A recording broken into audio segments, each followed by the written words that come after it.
Men, how did I not know that today was National Knife Day? Yeah. If it's news to you, it was news to me as well. So, I'm going to put out some knife content today. So, kick back, relax around this virtual campfire, this virtual tribe. Let's wax philosophical, practical, tactical on knives. Welcome to Alpha Male Podcast, where we talk about what it means to be a man the right way, with God at the center, Judeo-Christian values, made in His image, strong, dominant, in control. We don't apologize for that. Let's talk about large fixed blade knives. If this is your first time listening, or maybe you've listened to a few episodes, I should mention that I'm big on EDC, everyday carry. If you're a man, you should have a knife. If you're an alpha male, you should have a knife and be well versed in it. Train with it. That's kind of one of the differences between just a man and an alpha male.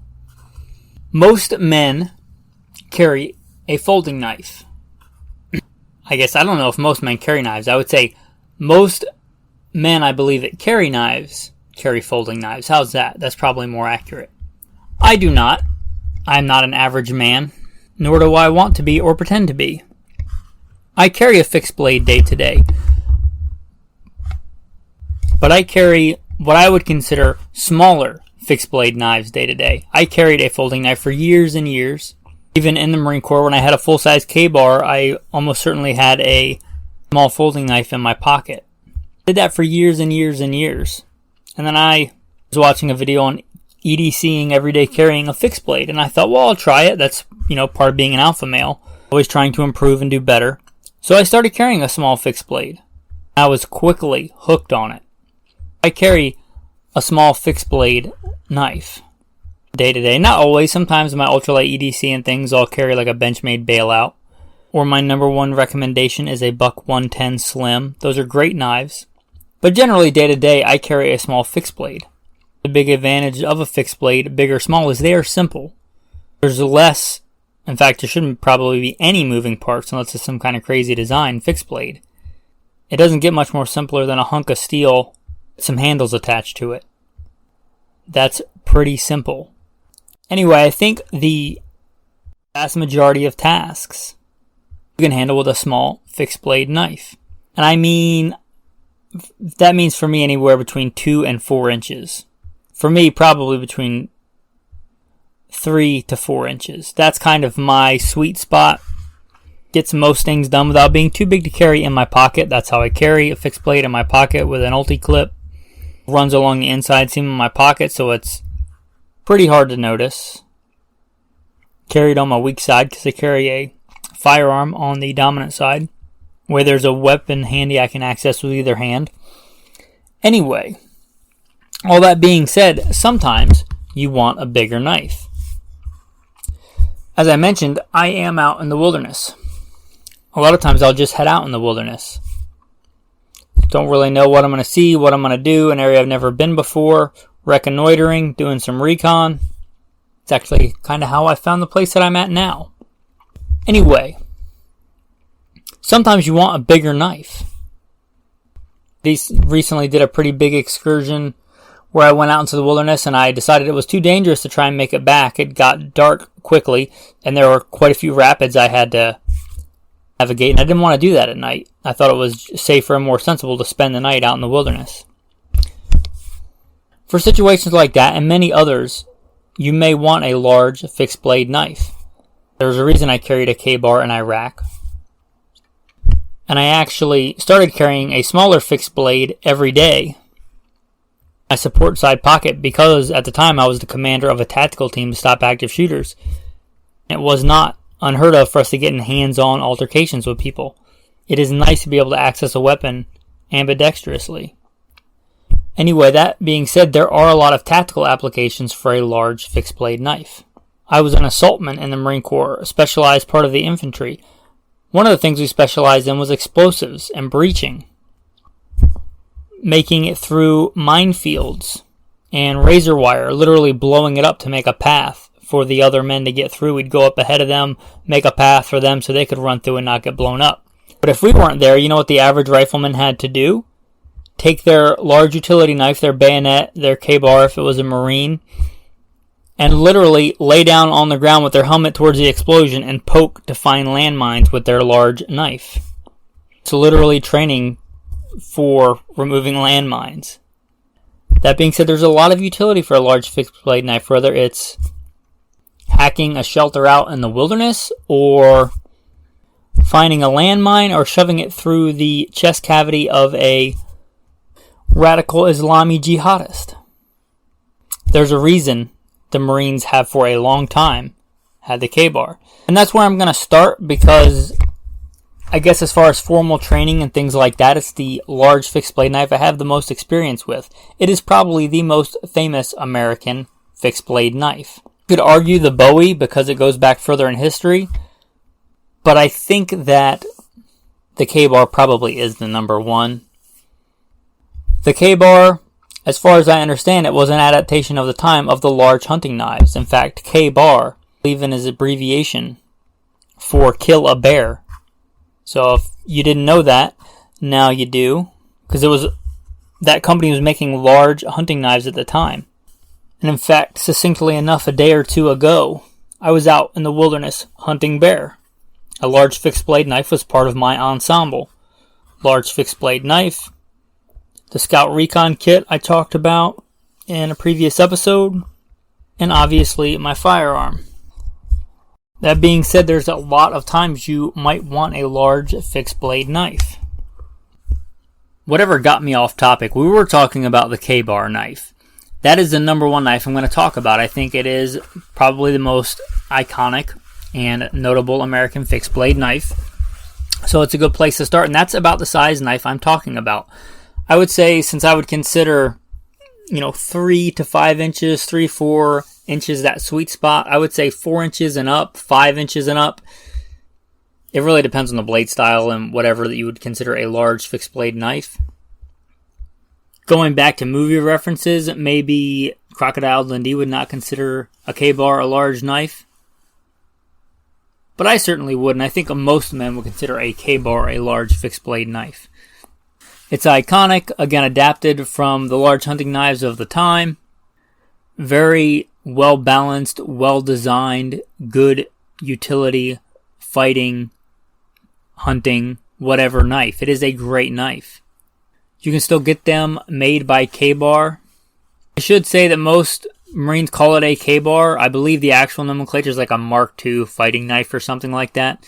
Everybody calls it a K-bar. There's a lot of companies that made them, but K-bars apparently stamped theirs K-bar from what I've heard, and verify that, and a lot of Marines saw that on their knife and just started calling the large fixed blade knife a K-bar. But K-bar still makes them. A lot of other companies obviously make them, but the good U.S. Marine Corps K-bar style knife is a good place to start.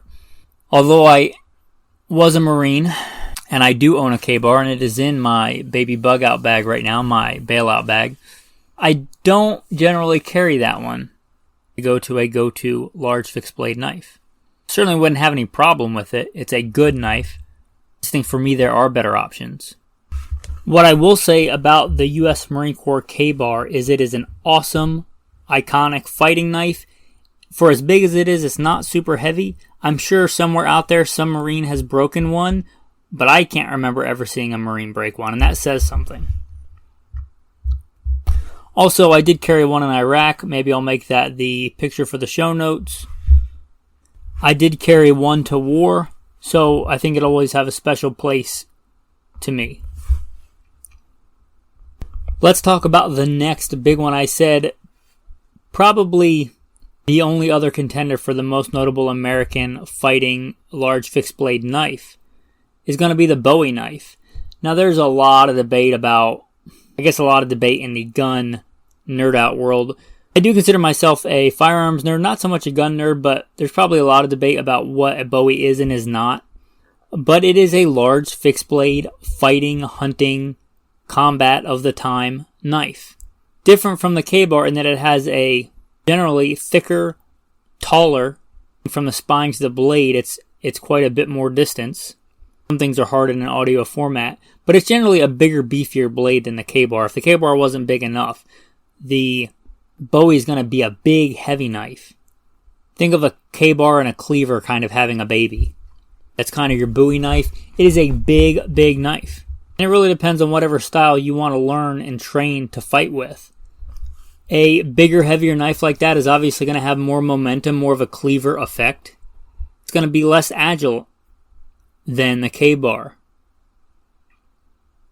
But the Bowie, an iconic American knife. And I just put in here buck knife. Kind of knife never used in military service, but very much an American icon, is the large fixed blade buck hunting knives. I don't know the model number. Again, I'm off grid, so I can't just look it up. But you can probably picture what I'm talking about. That large clip point, instead of a round handle like a K-bar, it has more of an oblong handle. Generally has like a metal or more ornate pommel on the back. That beautiful kind of iconic American hunting knife. I don't even own one. Just like I'm not a gun collector, I'm a gun fighter. I'm not a knife collector. My wife may disagree with that, but I don't think that I have a lot of knives. But I will concede that I am blessed to have more knives than I probably need. Another real iconic one, and this is kind of where the line blurs for me. Is it a large fixed blade knife or not a large fixed blade knife? But that classic American Air Force survival knife. I actually might get some of you wanting to take my EGA away after this, but if I had to carry one all the time, I kind of like that design better. I'm not talking about for a fighting knife. I think for a fighting knife, the U.S. Marine Corps K-bar wins. I think that's a better, handier design for a lot of things. I don't even own one. But that classic Air Force survival knife, it is a good design. I don't know what the blade length is on that one. Maybe 4.5, 5 inches. Quite a bit smaller than the K-bar, which has a 7-inch blade. But that's still a pretty hefty knife. We've talked about a lot of iconic knives. There are some pretty good modern iterations of those. An easy transition, we talked about that classic Air Force survival knife. The Gerber LMF, as I understand, was designed as a kind of pilot, escape, and evade survival knife. A modern version of that. I don't know one of those either, but it looks like a really good knife. That one and the Strong Arm, which is very similar to it, they're kind of classic, if you can call it the modern classic iterations of fixed blade survival knives. Again, that's their Gerber LMF and the Gerber Strong Arm. Kind of the cool guy one to have that I didn't have when we were in Iraq was the SOG Seal Pup. There's a bunch of different makes and models of it now.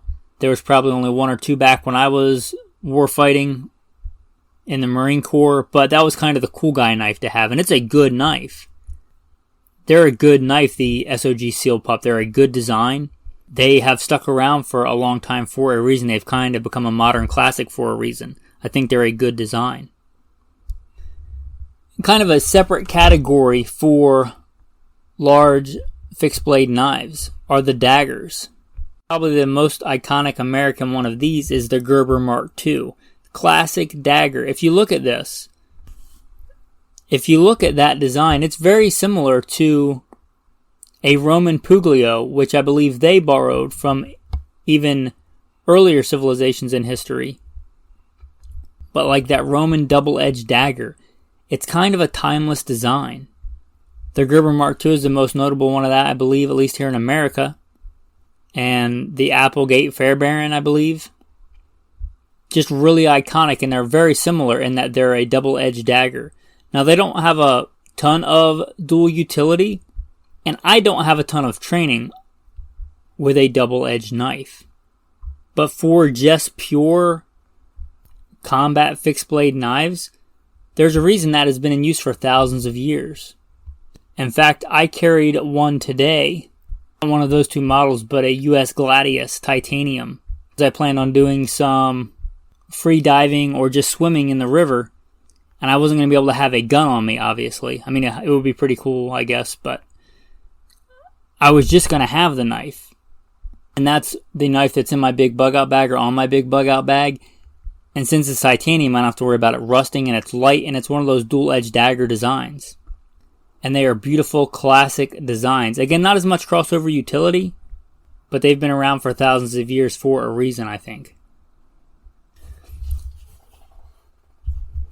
I want to keep this mostly to knives, but I will quickly mention some other large fixed blade tools. A kukri, I guess you could call that a knife. Kind of blurs that line. A machete, is it a knife? I'm going to say probably not. And where does that line end? I'm not really sure. If it is a 9-inch blade, is it a machete? Is it a knife? But anyway, machetes, kukris, which I like a lot. That is an ingenious, well thought out design that is quite utilitarian. I do have one, and I do use it when I plan to actually go out and do some hacking. That's like one of the missions is trailblazing and making a trail. Hatchets, obviously their own thing. Tomahawks.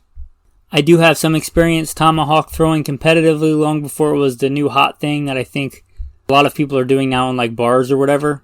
So I don't really have much interest in doing it. But I did it back in the day. Rather enjoyed tomahawk throwing. Tomahawk is obviously a nasty weapon and a lot of utility, but it's kind of its own thing. Bayonets, I think, however, do fall into this category. But for me, a bayonet can't just be something pokey that goes on the end of a gun. That is what it is, but it's not a knife. But a good bayonet can be both. Like the M9 bayonet, that would make a fine big fixed blade survival knife. Whether or not you put it on the end of a gun, it's a good knife and iconic in its own right. Likewise, the U.S. Marine Corps bayonet, not the older ones, but the newer ones, the ones that have like that FDE handle. That's a good knife. That's a good knife, and I would argue probably, although it's going to get some hate, probably a better design than the actual K-bar if you're just going off the blade. And certainly far better than the bayonet that it replaced. If a bayonet is a good knife in and of itself, then it's a good knife. The fact that it attaches on the end of a gun is just kind of a bonus. There are some really good bayonets that are also good fixed blade knives. Now let's talk about steel. I did get to a point where I was kind of a steel snob. The way I got there, kind of carrying smaller, as I mentioned, I didn't always carry a fixed blade knife. Carrying small folding knives that are in your pocket, getting dirty and folding up, and probably using a smaller knife than the task called for and using it a lot. There's no denying that those good like S30V, S35VN steels are better steels. And I'm big on stainless steel in the gun world, and I'm also big on it in a knife world. And I thought that, a good stainless steel like that, especially a really nice stainless steel, meant that it was actually stainless. Wouldn't rust. But stainless means stainless, not stain-proof steel. I had a very large fixed blade S35VN. I was actually thinking about selling it on eBay because I got it to use, and anybody that knows me knows that I use stuff rather hard. Actually broke a few things today. Just because your Hummer is off-roading, capable of off-roading, doesn't mean the thing you're towing is. Just a quick side note. Don't worry, that's not the tactical tip of the day, but I spent quite a part of the day doing repairs. By God's grace, I think we're good now. Anyway, I had this knife, and it turned out to be a collector knife, and I thought, well, if I use it, I'm going to beat the crap out of it, and it's not going to be very collectible for very long. So I was thinking that I would sell it on eBay to somebody that would actually collect it and appreciate it and not beat the crap out of it. I would just buy one that was like it, that wasn't a collector, and everybody wins. I'd use the extra money for, supporting this podcast venture and things like that. But I pulled it out of its sheath and I put it away clean. There wasn't like blood on it or anything. It's not like I had just gutted a deer and thrown it in dirty and pulled it out 6 months later. It had been on my war belt, put away clean. S35VN, and I pulled it out and there was rust. Quite a bit of rust on both sides of the blade. Tried to get it off. I tried to get it off with a bunch of different methods, and it's just, take it off, I'd have to take off that bead blast finish, I think, all the ways that I've tried, which is going to destroy the collector value, so I'm probably just going to keep it at this point and use it. It's a good knife. I went through all that to tell you that don't be a steel snob, especially on a large fixed blade knife. I do believe the K-bars are not what most would consider a premium steel. They're a good steel. One of my favorite go-tos I've went back to is just 1095 or 1075. It's a good steel. Does it rust? Yes, but in my experience, even the S35VN rusts. And what most of those blades, like the K-bar, do is they put some kind of I don't know what to call it other than plastic polymer coating on the knife. I had a knife that I gave away that I had for probably 20 years, and it was one of the Ontario fixed blades. Kind of a variant take on a mix between a K-bar and an Air Force survival knife kind of thing. I had it for like 20 years. I used the crap out of it, sharpened it I don't know how many times. And I never managed to wear that epoxy, whatever kind of coating it is, off. So don't think that because it's $10.95 and has that coating, that it's not a great knife. I think $10.95, just because it's not a super expensive steel, is probably one of the best knife steels. And although I didn't like them for a while, I thought they were kind of a cheap way to get around stainless. Now I think that the 1095s and things like them that are coated are actually a better option, because the only thing that's going to rust is probably the edge, and if you're using it, you're going to be sharpening it, so that's kind of a self-correcting problem. You're going to get rid of that rust anyway. Anyway, that's my thoughts on the steel. You may want a good premium steel on a small a small folding pocket knife. There it makes sense. You might be prying and putting a lot of pressure on a smaller blade. Like 3V, for example, is a really good steel that you can make super thin and it's still very strong from what I understand. That's what my ultralight knife is when I go out like ultralight running and sprinting and things like that. For that, I think it makes sense. But for a large fixed blade, like I said, I'm sure a Marine somewhere has snapped a K-bar blade, but he was probably doing something he really wasn't supposed to be doing with that knife. A blade that's that thick or thicker is probably fine in 1095 or 1075 or something like that. So I mentioned my go-to large fixed blade knife was not a K-bar. And I didn't tell you what it was. Been saving it for the end. The knife that I was going to sell because I didn't want to beat it up. But now, she's getting used. The knife that I EDC a watt that I have in my pocket right now, as a matter of fact, is a Tops Mini Tracker. It's a Tops Tracker knife in Mini. And be honest, I got that because I wanted a small fixed blade knife. And that's what kind of sold me on the small fixed blade knife. The first day I got it, I used it. And I found that blade style, although it looks a little strange, I found it to work really, really well. The first day I carried it, as the commander of a tactical team, I found myself doing something with it that I couldn't have done with any of my, at least not with any amount of sensible time, doing with my normal folding pocket knife. Anyway, that to say, I've carried the Mini Tracker for a long time, and I like the shape of the blade. I like the saw on the back. I use those things. So I got a big one, and the big one I happened to get was the 20th anniversary in S35VN. Going back to my previous statement, I think this would be a good knife in any guise. If you just got the Tops Tracker in 1095, which is their base steel, which is a very good steel with the coating, that's what my EDC one in my pocket is. And that thing gets used a lot. Anyway, for me, that large fixed blade knife, for now, my go-to is the Tops Tracker. And a lot of people love it and a lot of people hate it. But I'm going to tell you that I really like it. And I use my knives, and I like that style of knife. I like the saw on it. I like the swept back blade. That little groove in there is good for a lot of things. I really like it. I don't know which size one that I have, but maybe they make one bigger, but this one is a big freaking knife. It makes a K-bar seem skinny. That is maybe my one gripe, is that it's probably overbuilt. This thing looks like you could jam it through a T-Rex skull. It is beefy. That being said, one of the cool things about the knife is it's kind of, and I say kind of, not really, it's kind of, you're getting to that point where is it a big knife or is it a very small machete or kukri? It's kind of got that heft forward design. It's good for slashing and hacking away at stuff. It is good at chopping if you know how to use it. And although it looks quite unconventional, the Tops Tracker knife, in my experience, is a good design.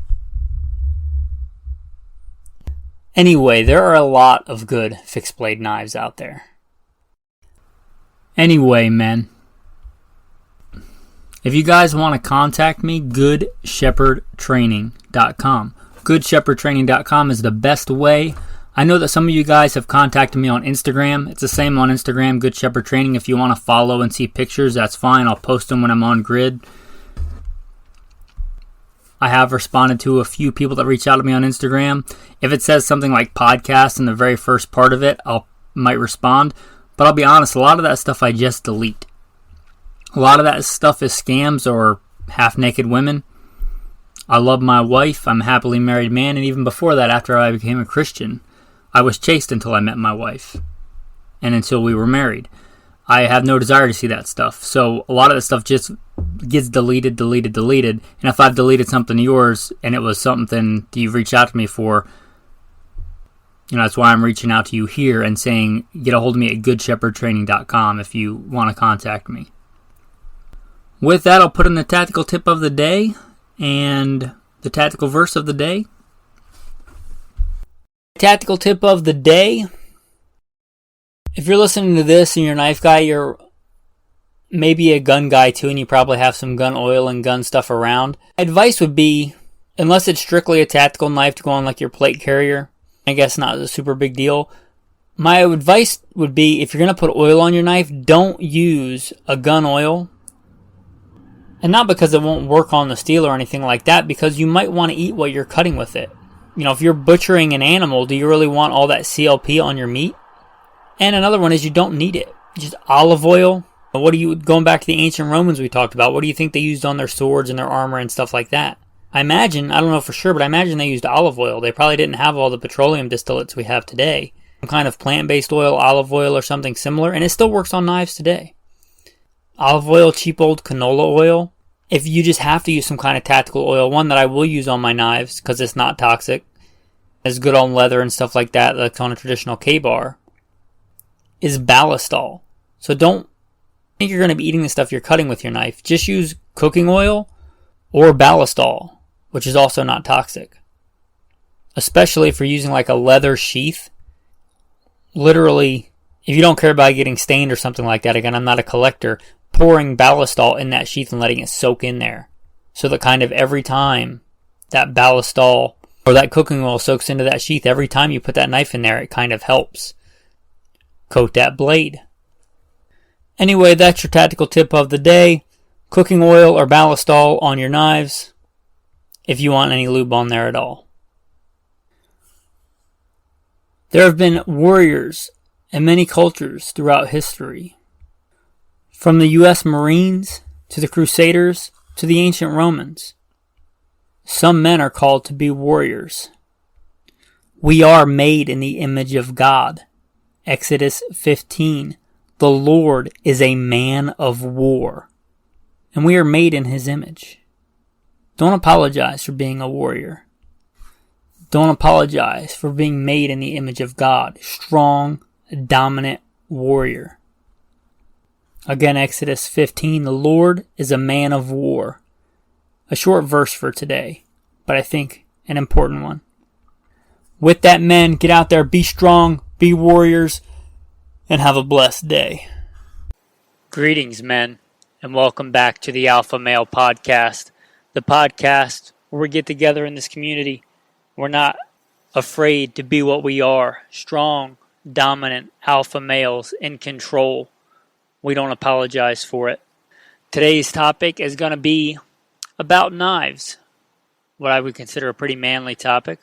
Now, the last few Alpha Male podcasts, if you listen to these, most of them, it's kind of more a deep theological thing, and I'm not going to quit doing that. I think that's great. But every once in a while, I'll mix it up, talk about something a little bit more lighthearted. So today we're going to talk about something I think most guys, if not all men, are into, which is knives.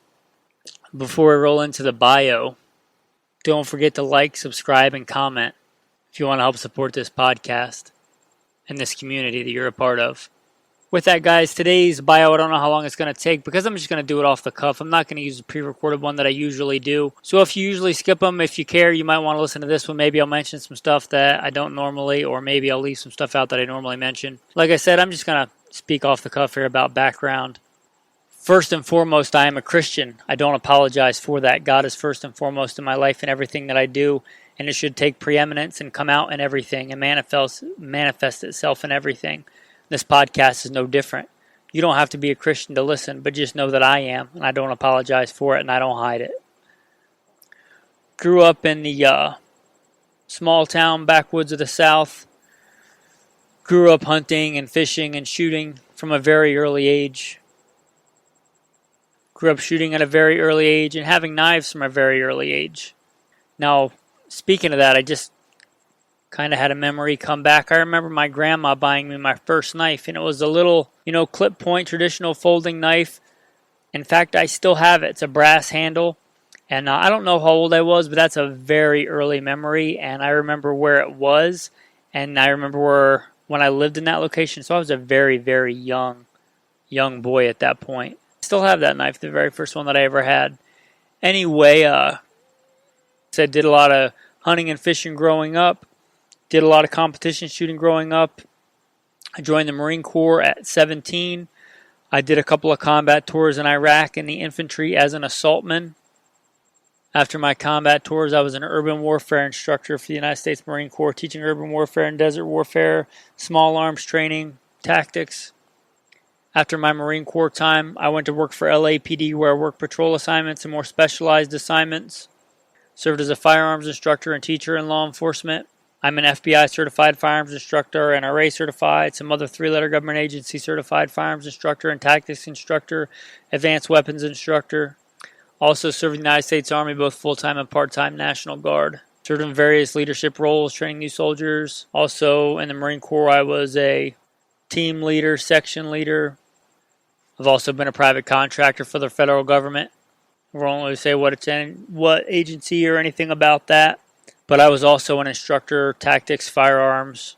As it pertains to today's topic, I also have some knife fighting training in the military, in law enforcement, and then some other training and teaching. I continued my competition shooting well into my adulthood after I got out of the military. I'm very blessed to be a state champion and even a little higher, regional champion. In pistol, I've also won championships in rifle. I've competed in, all kinds of other disciplines, all the way down to, hatchet throwing, knife throwing, black powder, archery. I've also been a professional hunter and guide. I've been very blessed to be able to do that. Not many people today can say they've been blessed to be a professional big game hunter, hunting things like buffalo and exotic game.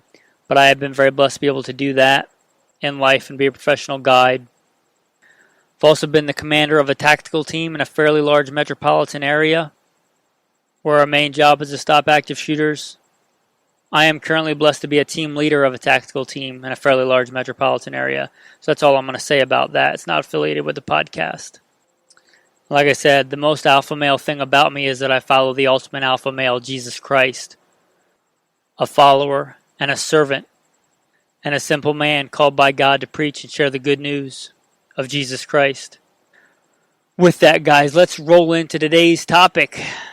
Like I said, something I think all, if not all, then the vast majority of men are into, which is knives. I think there's something innately manly about knives. So before we get into, specific knives and whatnot, let's talk about the why. Why, as a man, you should carry a knife? Well, as I said, first and foremost, I'm a Christian. Jesus told his disciples to be armed, to carry a sword. Now, you may not learn that in Sunday school or whatever church you attend. I hope that you do. But it certainly is biblical, and Jesus certainly told his disciples to carry a sword. You'll find that recorded in the Gospel of Luke. But now, he that has a purse, let him take it, and likewise a scrip. And he that has no sword, let him sell his garment and buy one. More important even than your garment, a sword. Jesus' disciples were men, and he told those men to get a sword. No, I'm not saying that if you don't carry a knife, you're not a man. I'm not saying that at all. Jesus' disciples, after he said that, in fact, told them that some of them already had swords. He said, we already have 2 swords. And he said, it is enough. I'm not saying you have to carry a sword, but I'm saying Jesus certainly told his disciples to have swords. And you could argue today whether the modern, nobody really walks around with a sword on their hip, unless it's for ceremonial purposes. But you could argue today whether the sword is a knife in your pocket or a gun. I would submit, why not both? Both are arms. But protection is only one part of why I think most men should carry a knife. Some manly qualities of an alpha male are to protect, which we just talked about, to defend, and to provide and to shepherd. Being a provider also. As you heard in my bio, I've done quite a bit of hunting, hunted all over this beautiful country. And I may take the animal with a gun, with a firearm, but I butcher it with a knife. I turn it into food, into sustenance, into consumable portions. By God's grace, with a knife. That's the tool. And the knife has been the tool of men. Long before iPhones were a thing, long before automobiles were a thing, long before firearms were a thing, men have used knives for defense, for providing for themselves and for those around them. Now, we talked about in the bio things that I had done in the past, and I consider myself to be blessed to be an expert in many things with the blessings that I've had and experienced in life. I don't consider myself to be a knife expert. There are many, many people out there that know more about knives, know more. I'm not a metallurgist. I don't know the exact difference between this kind of steel and that kind of steel. You know, I'm not a master bushcrafter. I've never made a log cabin with a knife. You heard about my bio in the military, but I've never pretended to be some special forces clandestine guy that like sneaks behind enemy lines and slits people's throats with a knife. That's I don't consider myself to be the ultimate expert on knives. But I do have some background in knives that I would like to share with you guys. Knives serve very many roles, some very specialized roles. You've got your straight up combat knives. You have a chef knife or a paring knife. But I think the bulk of this podcast, and what we're going to get into, most importantly for most men, is their everyday carry knife. As I said, I think most men should carry a knife on them. I don't know why an alpha male wouldn't unless there's some legal reason. And with that, with the legal caveat, you'd be surprised how convoluted some knife laws are in some states. Some places have some really weird restrictions about length of knives, about how you can carry a knife, about whether it, has to be a certain style of knife or whether certain styles are prohibited. So please check the laws in your area. Any knife that I recommend or anything that I say is with the caveat that it's legal and prudent in your area for you. So if you hadn't been carrying a knife up to this point, as that alpha male, I encourage you to consider it.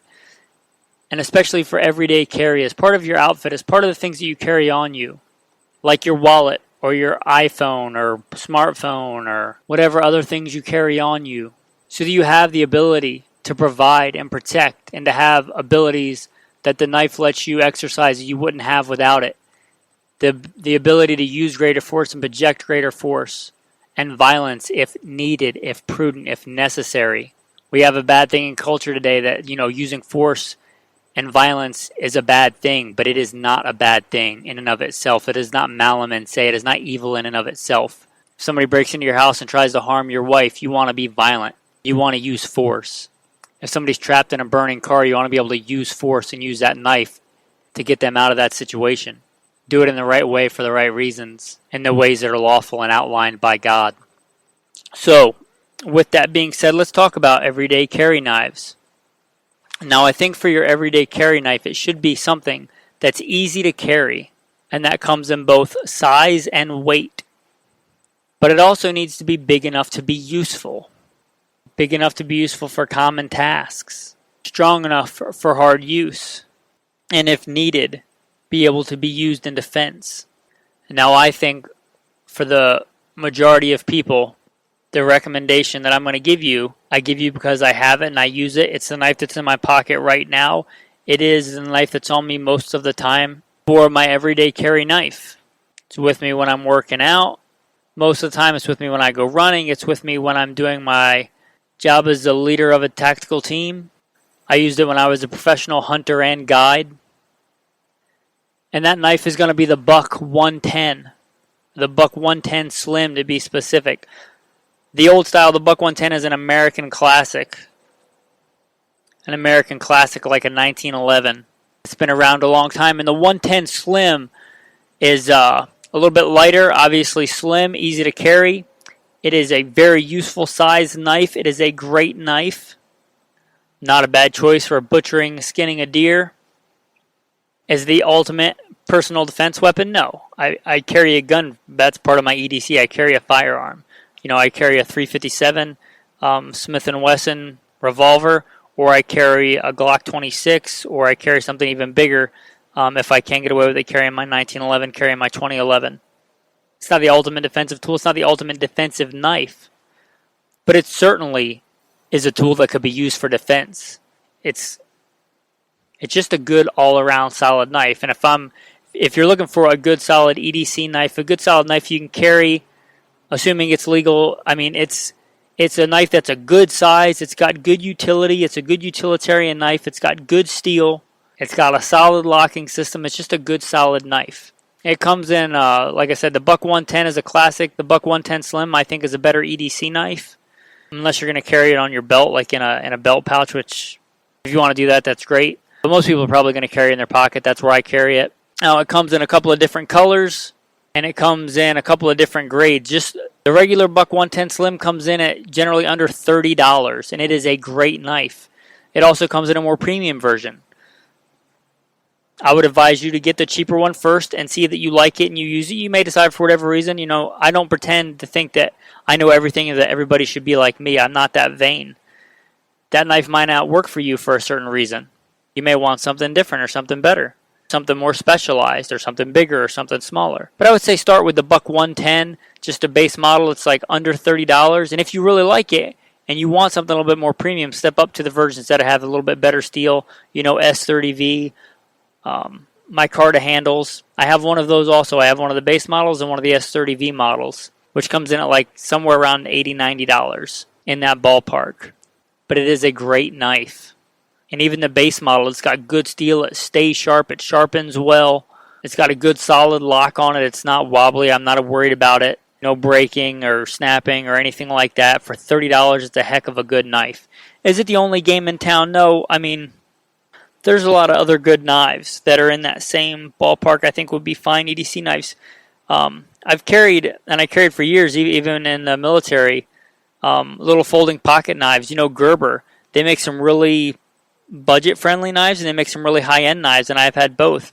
And, just going to Walmart and getting yourself a good locking Gerber or Kershaw or one of those other brands, a good locking knife. But, something that's not too big to be ridiculous and that you're not going to leave at home, and something big enough to be useful in the 2.5 to 3.5 to 4 inch range. A good folding knife. My one caveat, I'll say, make sure that it's a locking knife. I learned the hard way. Somebody handed me a knife once. I was out on the range cutting into those thick green military, pop-up kind of targets. And somebody handed me a knife, and I didn't think anything of it, and I tried to shove it through this thick plastic target. And I just assumed it was a folding knife, and it was not. And it folded on my fingers, and I got stitches, and I learned a lesson. In today's modern world, unless it was something handed down to you and it's special to you, there's no reason to not get a good, solid locking knife from a good, solid, reputable manufacturer. Buck, Gerber, any of those good name brands, Spyderco. There's so many good brands. Cold Steel. Any of those name brand locking mechanisms are going to be solid. They're going to be much better, I think, and much safer than a folding knife that doesn't lock. Just go into Walmart and get one of those, $20, $30, folding Gerbers. If you want to start there, there's nothing wrong with that. Just make sure it's slim, make sure it's light, or you're probably going to leave it at home. And try and make sure it's big enough to be useful. Another good mention, a buddy of mine that I respect a lot and is maybe a bigger knife guy than me, he really likes the CRKT M16 style. They make a bunch of different variants of the M16 knife is what I'm talking about. They make, a bunch of different blade styles, serrated, not serrated, different sizes. But that's a good, slim, solid EDC knife. A lot of military law enforcement guys have been carrying that knife for a long time. It's been around. Also, what I've carried before, I kind of transitioned away from it for the Buck. But the Cold Steel Tough Light, it's tough, it's light. It comes in a couple of different blade styles, I believe, a couple of different colors. It's a good, solid locking knife that's big enough to be useful. It's a little bit shorter than the Buck knife, a little bit smaller blade, but pretty robust if you want to check that out. K-Bar makes one that's very similar. I don't have any experience with it, but it's very similar, it looks like, to the Buck 110 Slim, and that's going to be the Dozer. Looks like a good solid knife. And I'm sure there are many, many more that I'm leaving out that I'm not mentioning. But just a good, solid folding knife. Like I said, you're a grown man. You can make your own choices on that. But get one, carry one. See if it doesn't come in useful. See if it doesn't come in handy if you haven't been carrying one thus far. The knife gives you the ability to do stuff that you wouldn't be able to do without it. And as an alpha male, why wouldn't you want to be able to do more and achieve more? And the knife is just a small, easy way to do that. The second thing, if you don't want to carry a pocket knife, you may look at a neck knife. No, I don't carry a neck knife. I never really have carried a neck knife. But there's nothing wrong with it. There's a lot to be said for it. It's easier and quicker to access with both hands. It may be more concealable. Generally, if you're carrying a knife in your pocket, you got the pocket clip. But there may be some environments where you don't want people to know at all that you have a knife. Now, most people aren't going to notice that you have a clip in your pocket or even care what it is or notice what it is. But there may be times where a neck knife is better. Main reasons I don't carry one is, one, I'm just used to one. I like the pocket knife, to be honest. Number two is a lot of times I tuck my shirt in, which kind of defeats the purpose of quickly getting to a neck knife. But the neck knife is good and is generally going to be a fixed blade knife. A small fixed blade knife is a good EDC knife as well. My wife's running knife that she goes running with is a cold steel push dagger, which is a great thing for her to run with. It's great for her to have on her. She's not wearing a belt. She's not wearing something with pockets. That gives her the ability to defend herself far better than she would be if she was unarmed. If you want a specific model, the Cold Steel Urban Pal. I've carried the Cold Steel push daggers for quite a while. I really like them. As I said, my EDC knife is a Buck 110 Slim, but when I'm at work, when I have my war belt on, in that war belt is a Cold Steel push dagger, a little bit bigger version than that. But I really like the push dagger. I have a little bit of fighting experience, MMA experience, wrestling experience, and that push dagger is just something that is easy to use with gross motor skills when your adrenaline's going. If you know how to throw a punch, if you know how to do stuff like that, it's a great thing. It's like I said, it's a better defensive tool, quicker to access, a good fixed blade push dagger, but it's not as multi-purpose as your everyday carry knife. You're probably not. Certainly not as multi-purpose as like your Buck 110 Slim or your folding knife in your pocket. But it's a good EDC option. If you want a neck knife, which is going to give you a little bit more utility, or a neck push dagger, or even a belt push dagger, something like that, if you want to carry it on your belt, that's a better defensive option, but a little bit less well-rounded. And make sure they're illegal in a lot of areas. If you live in one of those states that tries to limit your defensive freedom, then you may want to make sure that that's legal in your area. Now, on the fixed blade, since we talked about a fixed blade and folding blade, some people will say that fixed blades are not good for, defense. I would beg to differ. As long as it's a good solid knife from a good solid manufacturer, I wouldn't want to get some Chinese-made knife, from a bargain bin that costs $5. But any good solid knife brand from a good solid manufacturer with a good solid locking mechanism, for an EDC knife, I think that the benefits outweigh the disadvantages. All things being equal, size and weight, blade length is what I'd rather have for a defensive tool, a fixed blade, than a folding blade. Yeah, probably. It's less moving parts, less things to go wrong. I don't have to worry about unfolding it to get it into action if I need to quickly. But, like I said, it's not my primary defensive tool. And the primary reason I have it is generally not even for defense. And the folding knife lets you get, a knife that literally almost cuts in half the size of its footprint. If you ask me if I was going to get into, a life or death fight, number one, I'd try to avoid it, if at all possible, and if it wasn't going to cost somebody else their life. Number two, I'd want a gun, a firearm, probably a shotgun, or a rifle, depending on the distance. If not, then a handgun. And then if it had to be a knife, I would probably prefer a fixed blade, a big fixed blade combat knife. They're called combat knives for a reason. But again, I'm probably not carrying that every day. I'd much rather have a good, solid, locking folding knife on me. That's way better than a big, solid, fixed blade knife that I don't carry on me. If you want to carry a fixed blade on you, I'm not discouraging that at all. I think that's great.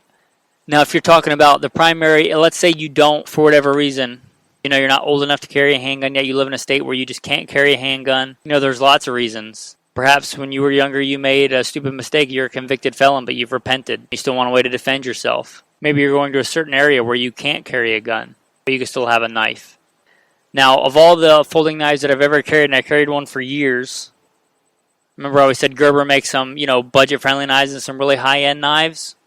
A knife that I really like, especially if it's going to be a folding knife for defense, my number one recommendation is going to be the Gerber 06 Auto. They make a couple of different versions of it. They make a Tonto. They make a more traditional blade. They make a just regular straight edge and a partially serrated knife. Any of those are awesome choices. The Gerber 06 Auto. They're going to run you, if you can get one, just a little under $200. But they got that good premium steel, that S30V.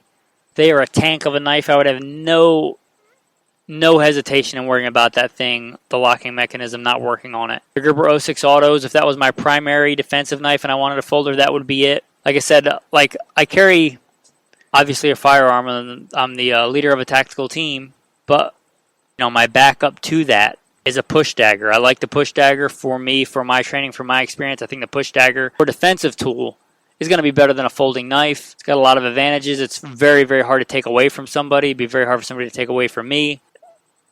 If you know how to throw a punch, a push dagger makes a punch far, far more effective in those kind of encounters. So if it's for a fixed blade and the primary purpose is defense, that'd be my go-to. Obviously, I shouldn't say obviously, some people might not know, but, during the war, I was issued, either a bayonet or a K-bar. I carried both. The K-bar is kind of the quintessential combat fighting knife, but it's a big, heavy knife. Even as a Marine in combat, a lot of times I wouldn't carry that K-bar. I would just carry a 4-inch Gerber fixed blade knife.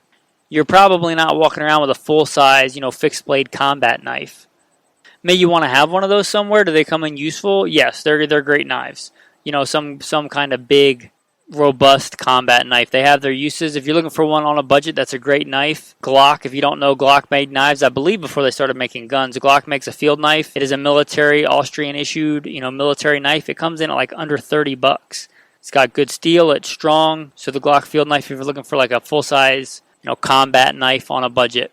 But like I said, for most people, most of the time, for most men, that's not really a realistic option. I'm not going to talk about karambits. I have zero training in karambits. I don't know that fighting style. I've never trained in it. I'm not going to pretend to know things that I don't know. If you're going the fixed blade route, a good medium-sized fixed blade knife, I say medium, 3 to 4 inch blade, 2.5 to 3 inch to 4 inch blade, somewhere in that range. My favorite and good, not too big to be a hindrance, but big enough to be useful. The Tops knives, Iraq Jack, just like it sounds, Iraq Jack. It's a great knife. If you're looking for a fixed blade that you could carry all the time, that one kind of stays on my day bag. It's not my EDC knife, unless you count my EDC bag, but it's not on my person all the time. But it's a great knife. If you're looking for a good fixed blade recommendation, the Tops knives, Iraq Jack is a good one. Like I said, not ridiculously big and big enough to be useful. One time, my wife and I were on a road trip coming back from one of the western states, and the lady in front of us hit a deer.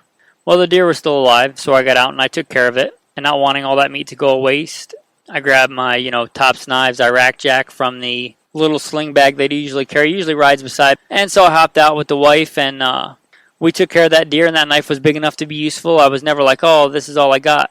Now, if I'm professionally hunting or I'm going out to hunt, do I want a complete kit? A smaller knife, a bigger knife, a saw, a hatchet. Yeah, I'd like all that stuff. But that knife did just fine. Big enough to be useful. I certainly consider it big enough for defense or anything in that vein. I've never used one, but I've seen them, and a good runner-up for that, good fixed blade knife that's probably not too big to carry.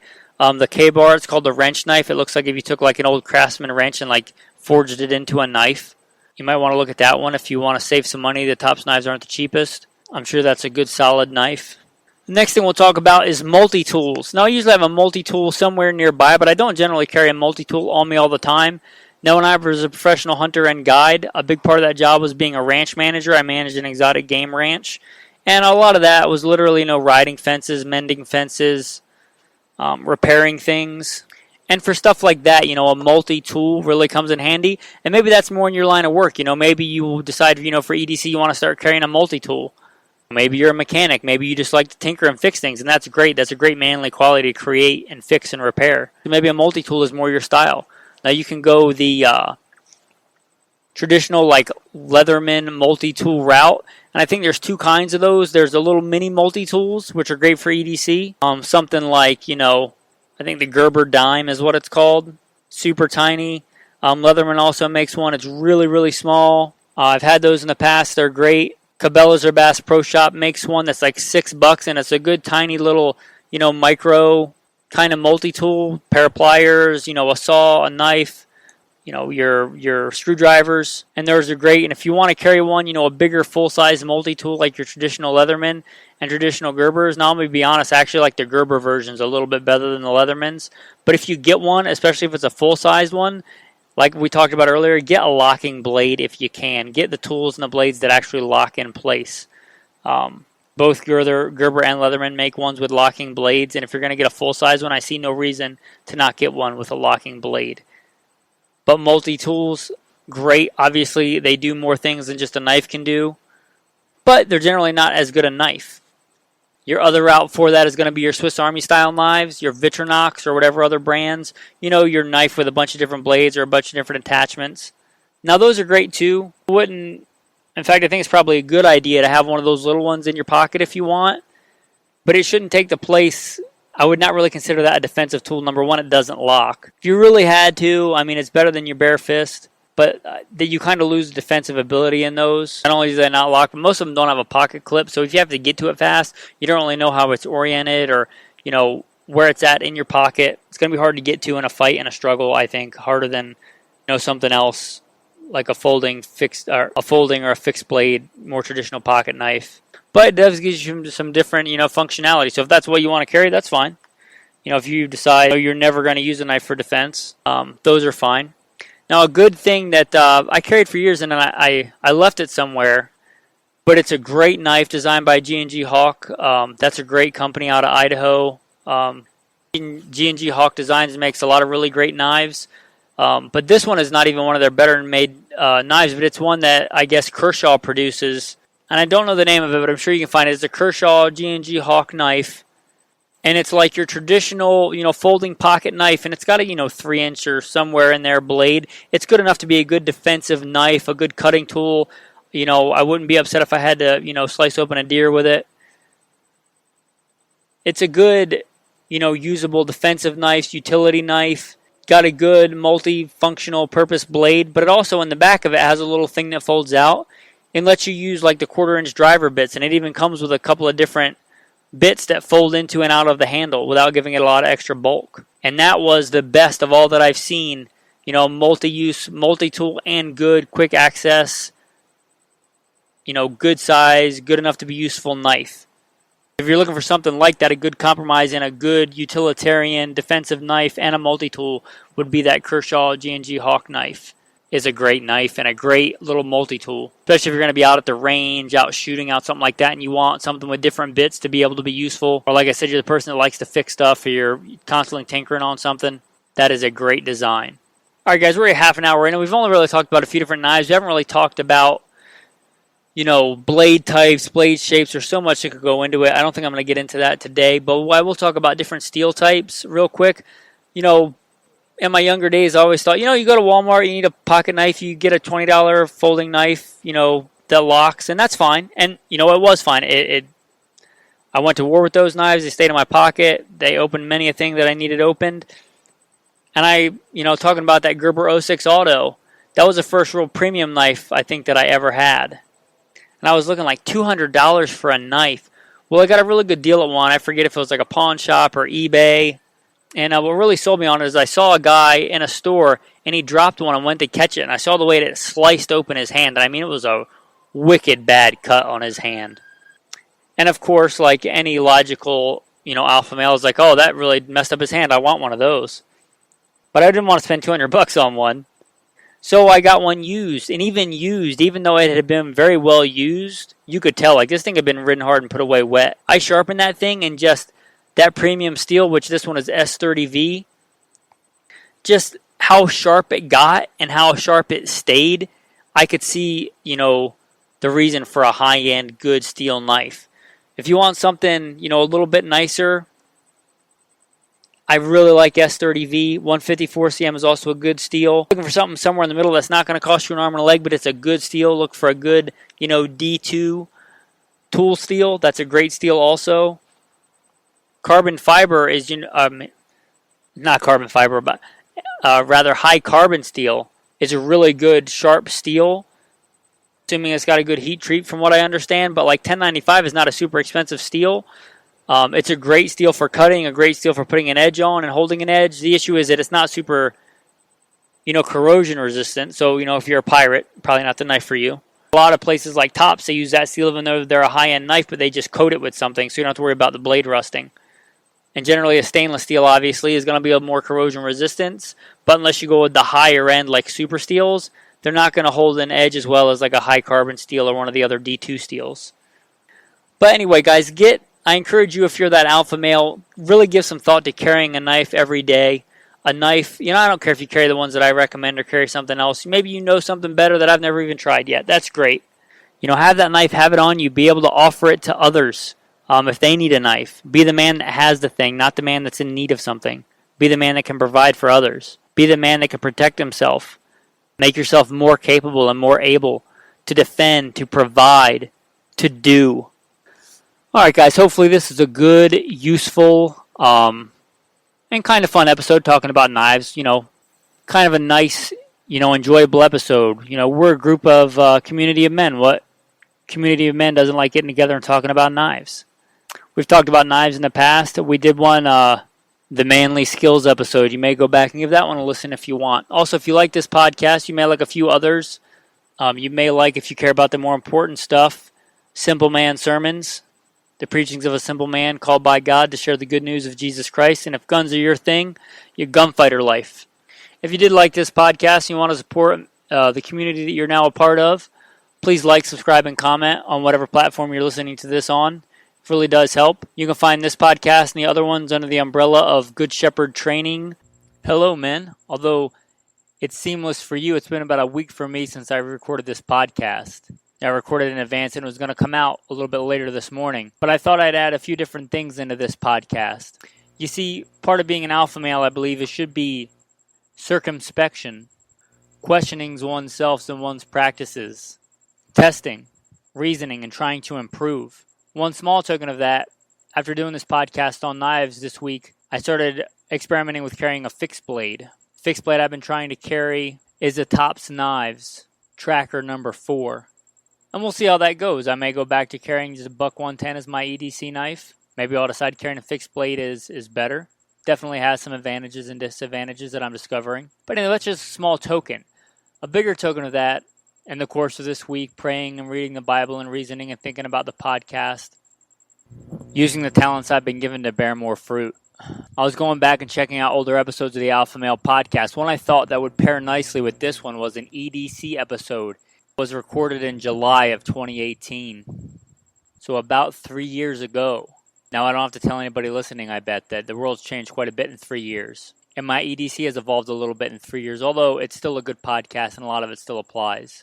So this week, we're going to see if it bears fruit. I'm going to put out one new podcast, and I'm going to put out one of the recasts of an older episode. So I'm going to put out this one on knives and the one on EDC. Now, if you've already heard it, you don't want to listen to it, that's fine. But I'm going to try this and see if it bears more fruit. That way you guys get a little double dose of Manly this week on the Alpha Male podcast. So we'll see how it goes. Now, like I said, there are some changes. So I'm going to put those changes on Patreon. They're going to be free to go look at for everybody on Patreon. There's some content that everybody can see on Patreon, and there's some insider content on Patreon. This podcast is free to everybody to listen, and I like it that way, but it is not free to put out and free to produce.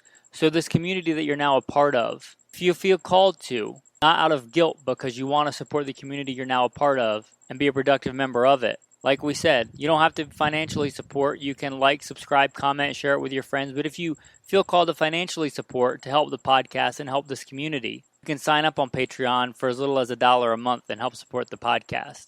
But you can go there and see a few of the notes. I went back and re-listened to that podcast on EDC. I'll put some of the changes that have occurred in the EDC over the past 3 years. Like I said, that'll be free for everybody. And if you want some more insider content, you can go check that out. Just go to Patreon and type in Good Shepherd Training, or you can just go there if you forget that and type in Alpha Male Podcast.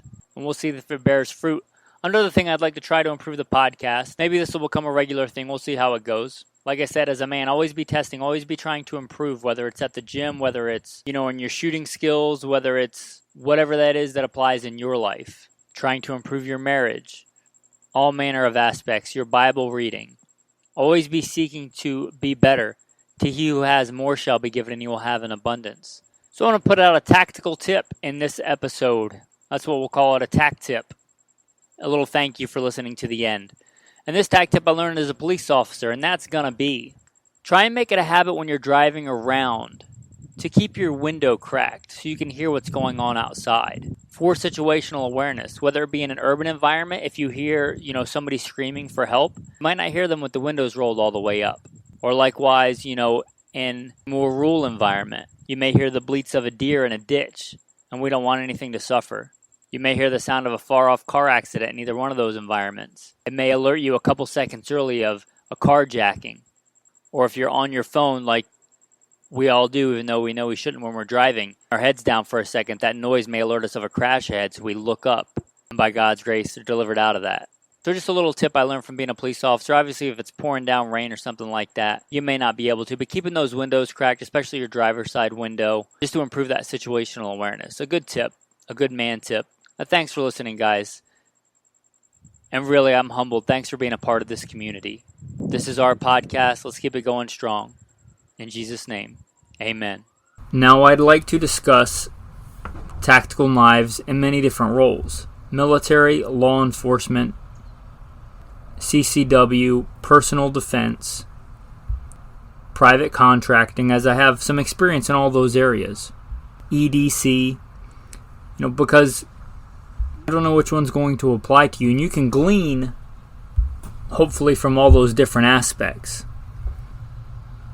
And also maybe we'll give a look back at history of some really good tactical knives and what you can glean from that. Also, I'm going to talk about some specific knives that I have experience with. I don't want you to focus so much on the knife and be like, oh, I'm going to go on Amazon and buy this knife. Maybe you want to. But I'd like for you more to extrapolate what that knife does, what it does well, and why it's chosen. For every one knife I mention in a certain blade length category, there may be literally 100. And I'm not telling you, although I do quite a bit of research, usually when I'm selecting a knife or choosing to carry one to trust my life to, that doesn't mean that my choice is the best for you. I'm not that vain or arrogant to think that I know best for you. I don't even know you unless you are somebody I know personally or one of the patrons. So extrapolate that information into what might work best for you. You may be in, for instance, a really harsh maritime environment where really good stainless steel is perhaps more important to you than edge retention. That's just one example. So extrapolate from what I'm saying and apply it to you. Don't let me do the thinking for you. Use the reason and wisdom God gave you. With that, let's talk about military. U.S. Marine Corps. It's where I joined when I was 17. And yes, I was issued a K-bar. Yes, I did carry a K-bar in the war. I also carried a bayonet. Not at the same time, usually, depending on missions. It was not uncommon for me to have that on my plate carrier. The U.S. Marine Corps K-bar has its own long history. We could probably do an entire episode on that. It's essentially a large, was at the time hunting knife, adapted and adopted by the military. Clip point blade. It's a great, rugged, and robust design that holds up to the abuse even of United States Marines. A fantastic military knife. Speaking of that, the SOG seal knives were also popular. As were later on, I remember seeing like the Gerber LMF or Strong Arm, that kind of series for large fixed blade knives. And in a military context, they make a lot of sense. Not worried about concealing them. And you may do any number of tasks that require a large utilitarian fixed blade knife. That being said, even then I had a smaller folding knife in my pocket for a lot of tasks, and also had and carried quite a bit in exchange for that very good K-bar, a smaller fixed blade knife. It was a Gerber. I don't remember the make. It was there for the initial invasion of Iraq, before we even declared war on them and invaded from Kuwait in 2003. So a long time ago. I don't even know that they make the model anymore, but it was a good size fixed blade knife. High speed back then. It was in a leather sheath that I attached somehow to my body armor with 550 cord. before a lot of that tactical Kydex knife sheaths and all that stuff. Leather sheath that I tied on with 550 cord. It worked well. Pretty good at knots. Even back then, I made some kind of quick detached knot where I could grab it out of my body armor. That's generally how I carried it, on my body armor, so that I could grab it if it need be to get somebody off of me. And it was somewhere between a 3.5 and a 5-inch blade, and I think that's fantastic for a good all-around utility defensive knife. Gerber drop point blade. It was a good knife. And we see this common theme throughout the military, throughout the years, the decades. The K-bar, the bayonet. And bayonets can be useful in a military context. Kind of a good crossover, the M9 bayonet, which is a good utility knife. It's got a saw, it's got a wire cutter. It's a good standalone knife that's also a bayonet. There's many good designs of bayonets, but you see that common theme of a robust, rugged, fixed blade knife in the military. Well, where does that fit in if you are not in the military? I'd say pretty good for a bug out bag, an emergency bailout bag, something where you might want a robust fixed blade knife for any number of tasks. Maybe you have a set of body armor or something like that. Keep in your truck or keep at the ready. That will be a good place for one of these military or paramilitary large fixed blade knives. A really good one that doesn't cost a lot of money, I should mention, is the Glock knife. Yes, Glock makes knives. They made knives, I believe, before they made guns. And their knives are pretty well made and robust and really well thought out and not super heavy. They're a good design. So you may take a look at those. For most people, these style of knives are going to be a little bit too big for EDC, CCW, even law enforcement. Maybe they have one on a bailout bag in the trunk or their cruiser or something like that, but they're probably not EDCing a large fixed blade knife the size of a K-bar in law enforcement.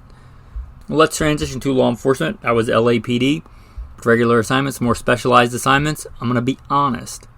I often just carried a folding knife in my pocket. Just a 3.5 inch, 3 to 4 inch folding knife. And why is that? Well, because I often, as a police officer, carried a backup gun. Carried whatever my sidearm was, Glock 22 or something else, and I would also carry a backup gun, a J-Frames Smith & Wesson 38 Special, somewhere in a pocket on an ankle. That changed over the years. So I had that. So I already had a backup defensive weapon that I was going to go to if something happened with my primary gun. If it was a really hairy situation or one of my more specialized assignments, I'd probably have the shotgun anyway. Talking shotgun, then primary sidearm, then secondary sidearm, and then knife. So you're getting pretty far down. I'm not saying it was the right choice, but at the time, I'll be honest, I just carried a folding pocket knife. We'll kind of skip over that for now because I'm going to get more into that in the EDC. Because I carried a backup gun. It wasn't as important to me as a fighting tool. And perhaps it should have been, but I want to be honest. But I did often carry one, and it got used for daily tasks, and there are a lot of those. That has nothing to do with tactical application. That nothing to do with martial kind of fighting application. Common knives in law enforcement and first responders that I've seen over the years. The rescue tools, multi-tools, those are not uncommon. A lot of utilitarian stuff. A lot of people think of cops as gunfighters. I've said this many times, and it probably won't win me any friends, but that's okay. This is coming from a cop who was a cop and who trained. I'm an FBI firearms instructor. I should say I'm an FBI certified firearms instructor. I don't teach for them anymore. But I've taught a lot of law enforcement. I've worked regular assignments, more specialized assignments. For the average patrol officer, they are not gunfighters. You see how much time they spend training with their gun, the average one. There are some that go above and beyond and shoot competition on their days off or things like that. But for a lot of them, they shoot when it's qual time, which is on a good department, maybe once a month. If I said, I'm really into fitness, say, oh, cool, how often do you work out? Once a month. You get what I'm saying? Shooting, especially handgun shooting, is also a perishable skill. They spend a lot more time doing administrative stuff and paperwork and in a cubicle than they do practicing their gun handling and shooting. Because cops aren't paid to be gunfighters, right? They're paid to be administrators and that work in that system to take people into custody or write tickets or whatever the case might be. It's very rare that police get into shootings, thankfully. Especially we're talking patrol officers, not SWAT officers or fugitive recovery or things like that. That may up the danger a little bit. But for somebody that's wearing body armor on the outside for a more specialized assignment, it would not be uncommon to see a fixed blade knife. Again, rescue tools are also common because I would submit police officers render first aid a lot more than they probably get in gunfights, as much as we don't think of them in that role. But oftentimes, they're the first ones there before EMT, before firefighters. They're often the first ones on the scene. Those kind of aid and rescue tools have a place, I think, in law enforcement. You might want to consider having one of those in your vehicle, in your bailout bag, in your car, however prepared you choose to be. Now, in my time as the commander of a tactical team to stop active shooters, and also going back into my time as a private contractor, this is kind of where I start giving more thought, honestly, to the knife as a legit, let's say, contingency plan. I'm talking about, although different roles, I was dressed pretty similarly. A war belt, like a good duty belt, not like a police duty belt, a Sam Brown with polished leather and stuff like that, but a fighting belt that we had a little bit more liberty to configure how we would like. I don't remember what year I settled on this. It was in the military, but not in the Marines. It was in the Army. I think it even predates that. But for a long, long time, for years and years, and my go-to carry knife was a Gerber 06 Auto. I do believe the military issues those, but it was never issued to me. I bought one with my own money. It was kind of the first really upgraded knife. I mean, like really good powdered metallurgy steel S30V. Why I wanted one is kind of odd. I was in a store and somebody was handling one and dropped it and went to catch it, and it sliced their hand up so bad. I looked at that and said, I kind of want one of those. And I got one, bought it used it for years and years and years. Gerber 06 Auto. If you are set on a folding tactical knife, that's going to be my number one recommendation. Gerber makes some really cheap knives. They make some really, really exquisite good knives. This is a good knife. It is an automatic, so if an automatic knife, meaning you press a button and the blade flips out, is a felony in your area, then maybe it's out for you. But if that doesn't apply to you, if it's legal in your area, number one recommendation for a folding tactical knife. If it's for straight tactical application, and this is the one I carried for a long time, Tonto. Tonto is not a great crossover blade for lots of different things. It is a good tactical blade. That's kind of where it shines, the American style Tonto. It's good at stabbing. It's good at penetrating. If it's for this kind of knife, I know a lot of people don't like serrations, but for this application, I think partial serrations is just fine. They make all different configurations of this knife, but that American Tonto partial serration Gerber 06 Auto, it's a fantastic knife. It's robust. I'd hate to see what you'd have to do to break one. It has a lock.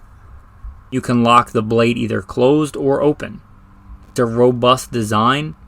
You can get an upgraded spring for it, so it really throws that blade out there, which I did to kind of my go-to one that I had for a long time. It's a good size. If that was the only knife that I had, I would probably want a more crossover design. So if you're looking for a more crossover knife, yes, you want a tactical knife for defense, for getting somebody off of you in a hurry. You also want it to be your main knife for a bunch of other stuff. You know, you want to skin a deer with it. You want to cut rope with it. Not that the Tonto won't do that, but just get the drop point design. They make a drop point design. I believe they make a just regular edge and a partial serration. You do you. But it's a great design. It's robust. It's rugged. And for a folding knife, it's pretty quick to get into action. That is a great tactical folding knife. And granted, it is an auto, and they do make versions that are not an auto. So you may look at those if an auto is not legal in your area. Also really popular in this saw a lot of them around in the communities I was in. The CRKT M16, not the gun, but the M16 is kind of the name, and there's all kinds of variations of that. It's been very popular over the years. You'll see that kind of theme in knives that I have chosen. They've been around a while, and there's a lot of variations of them because a lot of people like them because they work. The M16 is kind of like that, and they have a bunch of different variants of that. Got Tontos, they got more traditional style blades, they have partial serrations, they have all different styles of serrations.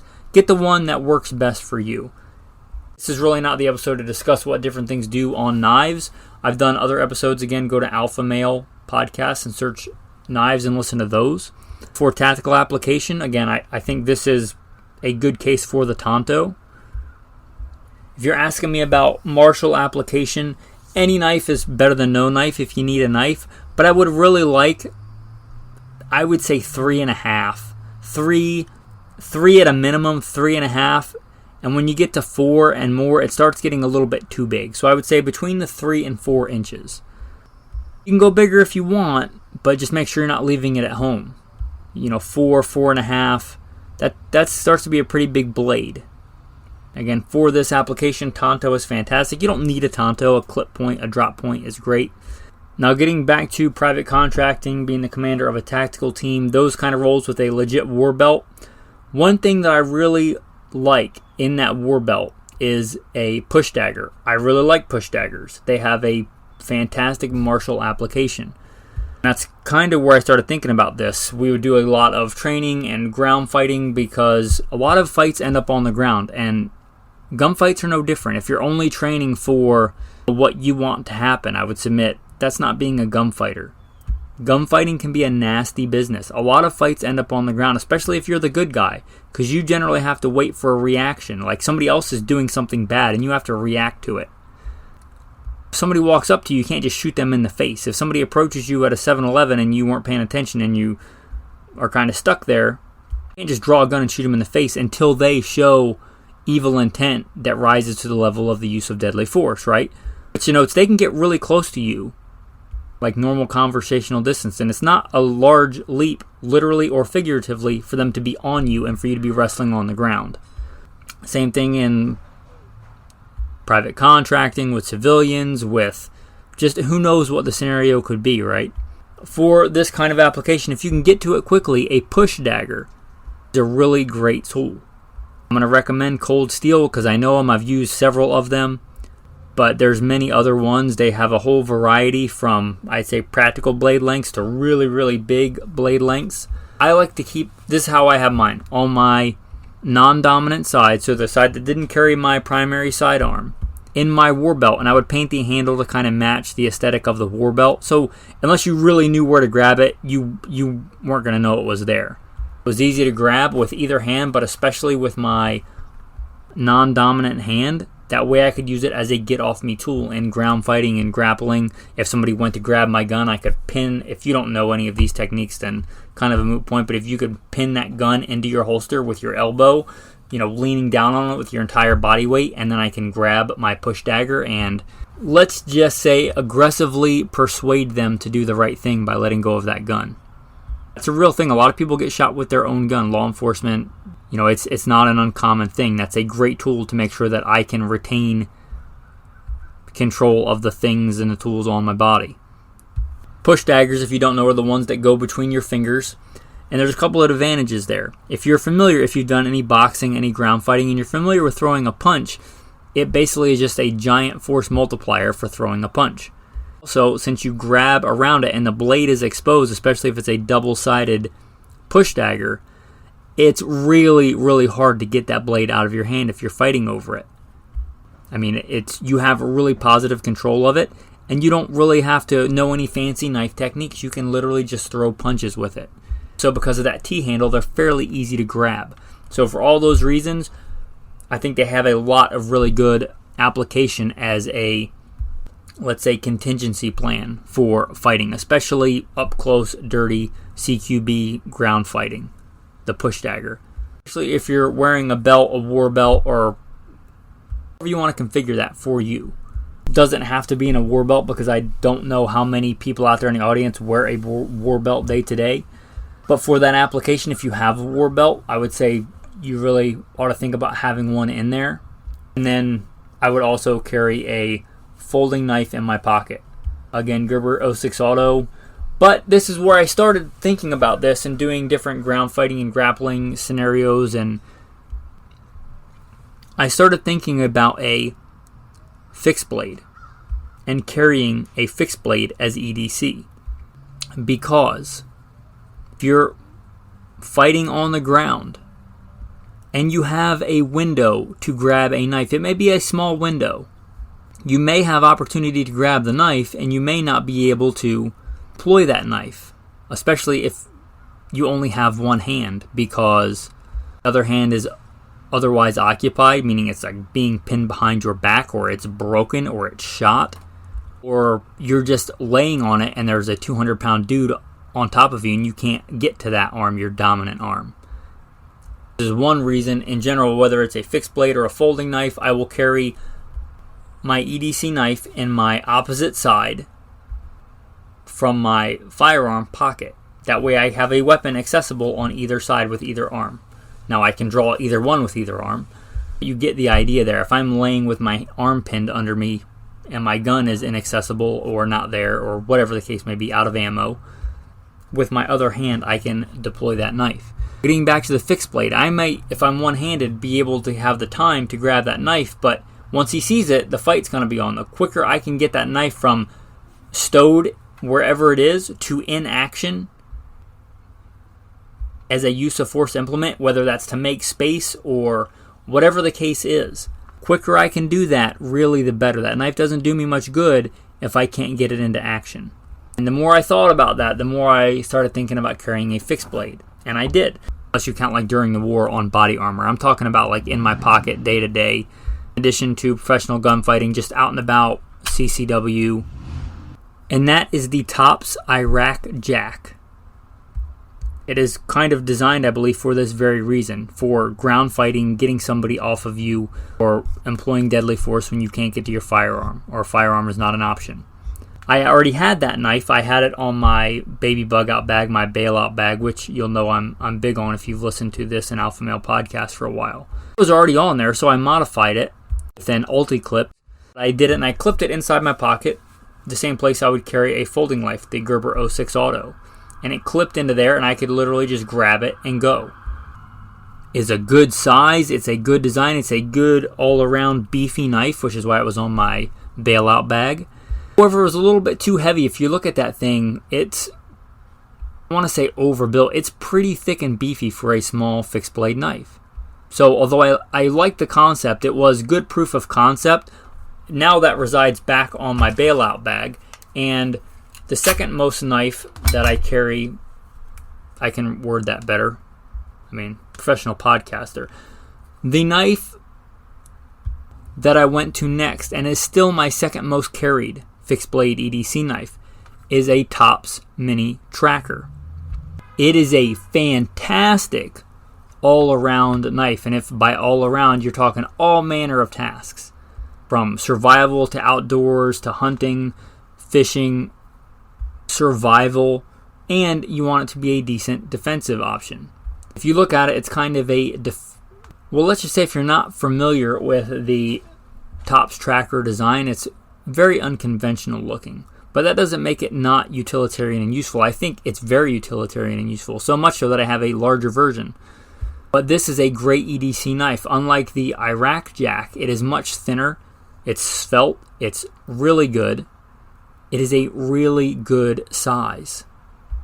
And I carry that much the same way in my support side pocket with an ulti clip. So since I'm big into EDC and preparedness and survival, a whole episode on this, but I'll briefly mention I have on there a small ferrocerium rod on some extra cordage I can undo if I want to wear it as a neck knife if I'm going swimming or bathing in a creek or whatever the case might be, if I just need some extra cordage. Also have some Tinder on there, not the dating app or whatever abomination that is, like to start fires.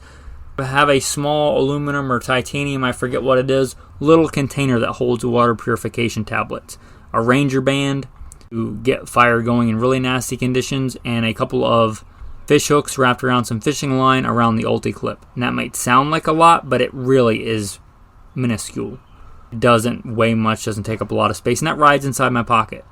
I can purify water, I can start a fire, all those kinds of things. And that Tops Mini Tracker, if you're looking for a fantastic size for a good fixed blade EDC knife, it's a great one.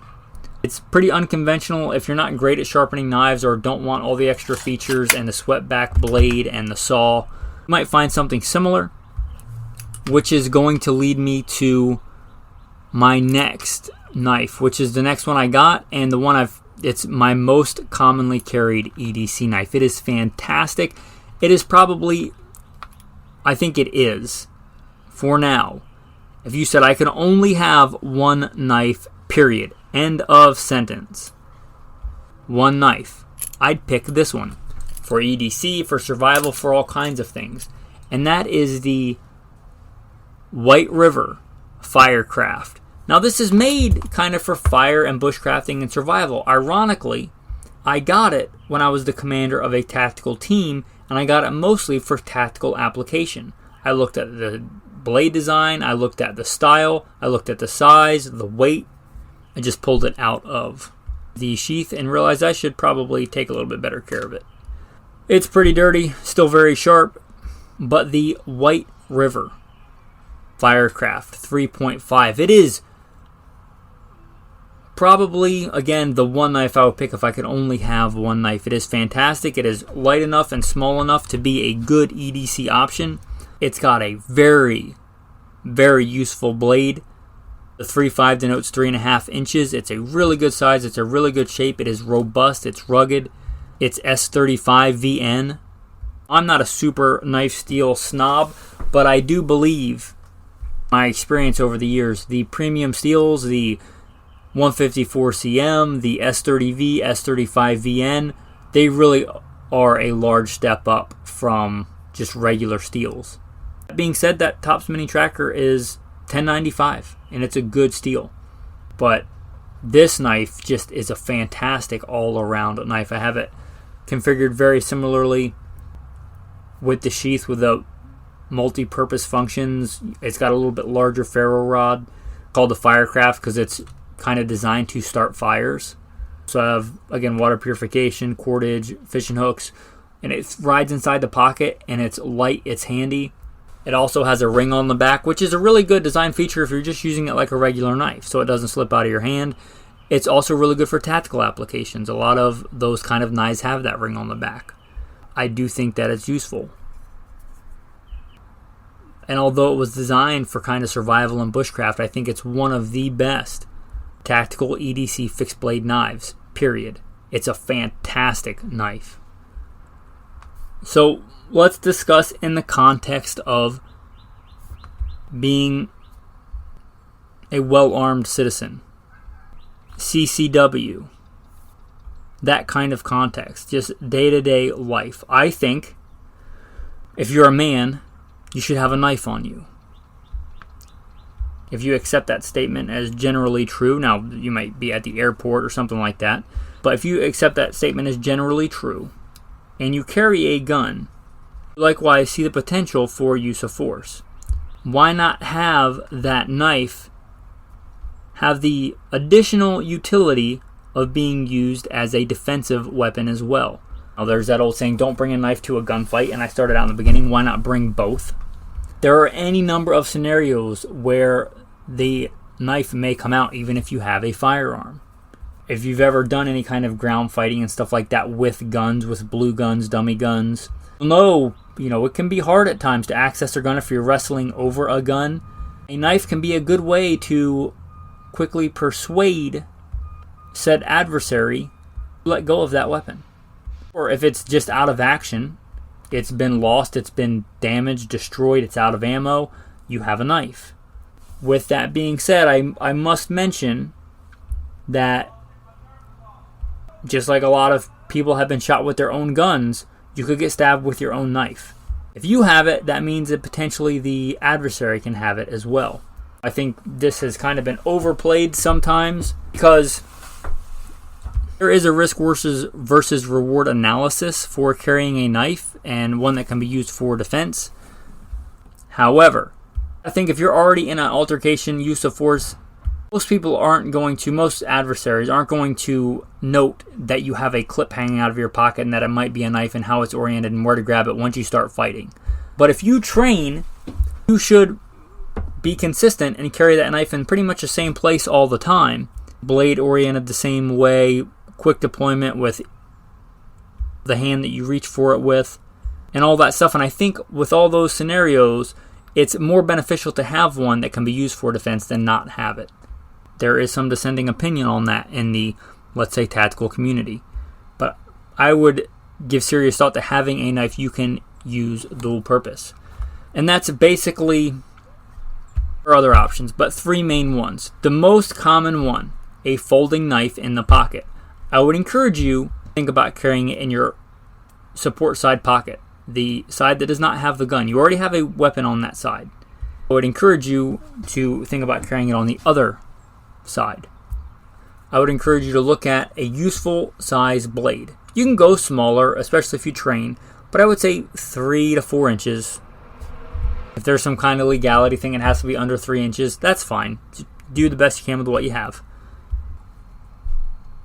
If you want a good all-around best pick for an EDC knife for all manner of situations, a folding knife, I am really going to recommend, I may sound like a broken record, but the Buck 110 Slim. The Buck 110, one of those knives, again, been around a long time, a lot of iterations.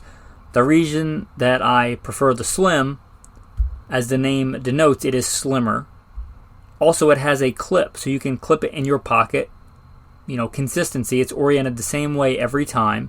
Also, it may seem trivial, but it has a thumb stud on the blade, meaning you can open it much more easily one-handed than a traditional buck knife.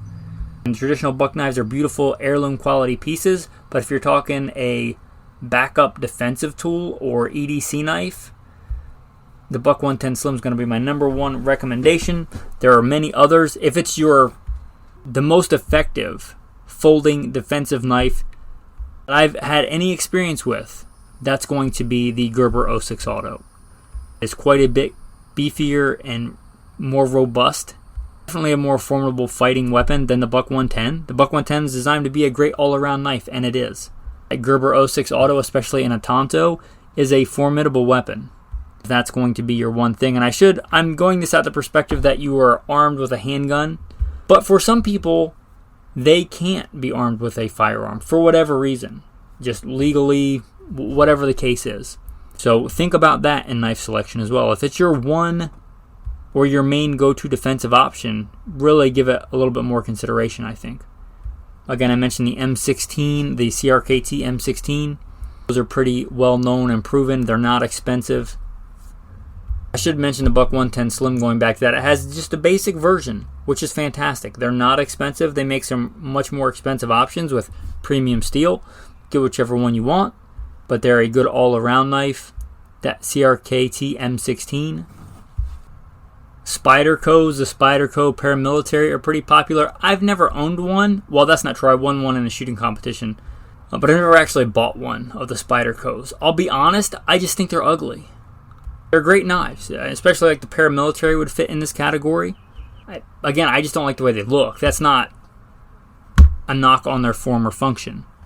If you like that style, you like the way they look, then that's a good option as well. And I'm not here to tell you which models exactly, just in this general arena, like it can be used as a formidable fighting weapon on the folding side of EDC knives. The vast majority of people, I think, are going to carry a folding knife.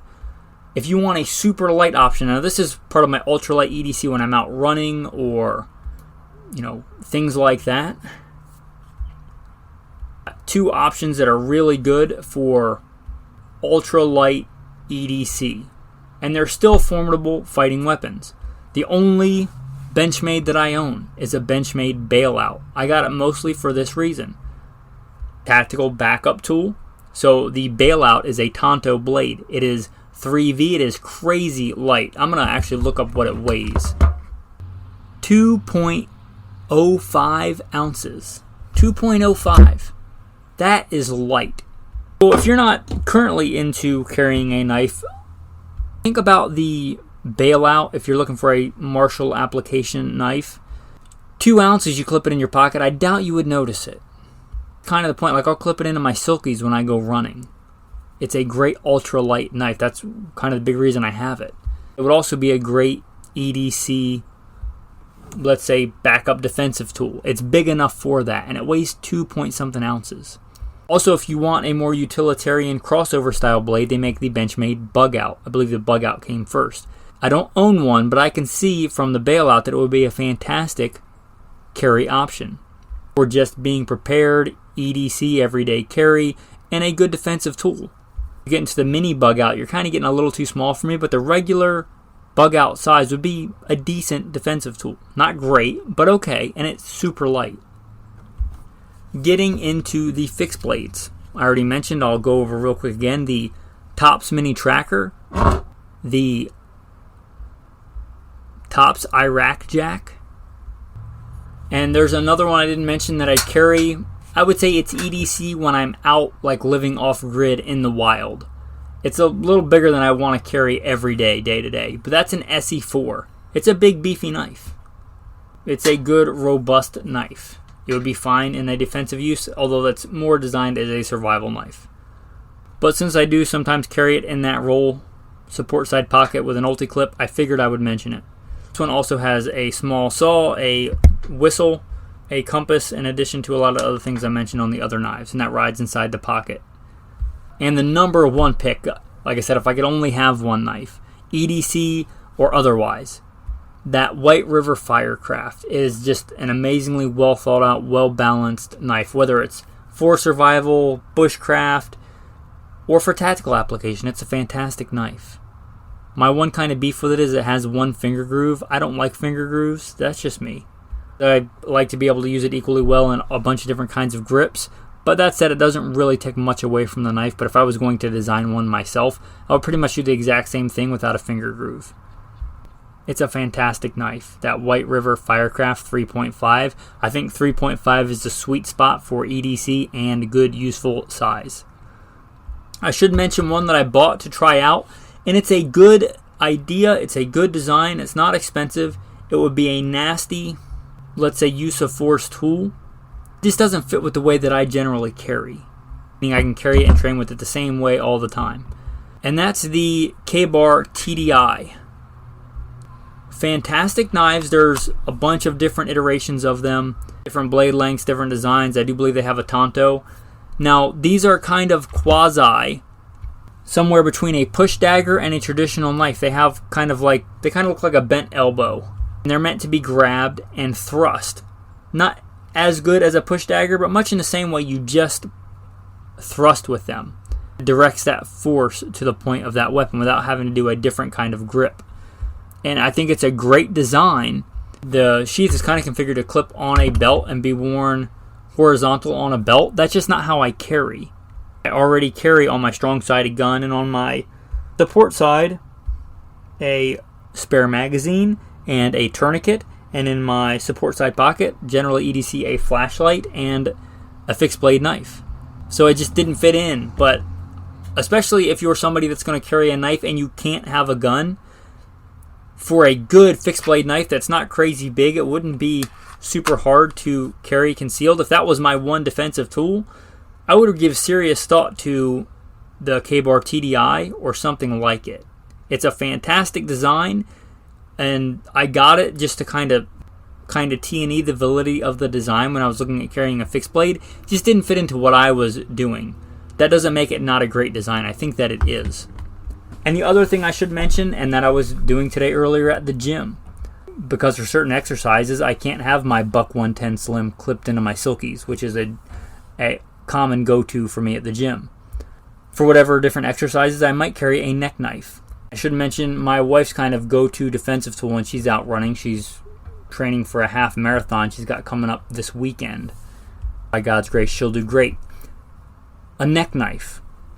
Much like the TDI, there is nothing wrong with neck knives. They're a fantastic option. They just don't generally fit the way that I do things. because I generally, call me old school, I tuck in my shirt. Generally how I still carry is I'll have pants or shorts and I'll tuck in my t-shirt or tank top or whatever, and I'll wear an overshirt, like a bone tactical concealed carry shirt, whatever they call it. Just a flannel shirt depending on environment, right? And I'll have a full-size fighting handgun and my knife and all that stuff concealed by the shirt. I tuck in my inner shirt, and that kind of greatly hinders the ability to quickly access a neck knife. If you're the kind of person that doesn't wear a belt or doesn't tuck in their shirt, I think a neck knife could be a fantastic option. You could reach up under your shirt, grab it with either hand. It's a fixed blade knife.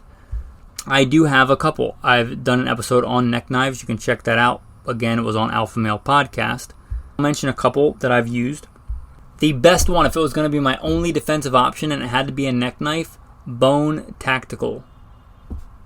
I believe it's called the EDC Relentless. It's a fantastic design. It's not crazy expensive. I think it's well worth the money. I think if the sheath alone cost the money that the knife cost, it would be worth it. It's a good knife. It's a good sheath. It's the best defensive neck knife that I own, period. Again, I just don't generally EDC a neck knife. But it's kind of that classic dagger design, a formidable fighting weapon. It's got a really good positive grip. For a defensive tool, if it's going to be your one defensive tool and it's going to be a neck knife, I can't recommend anything more highly than that.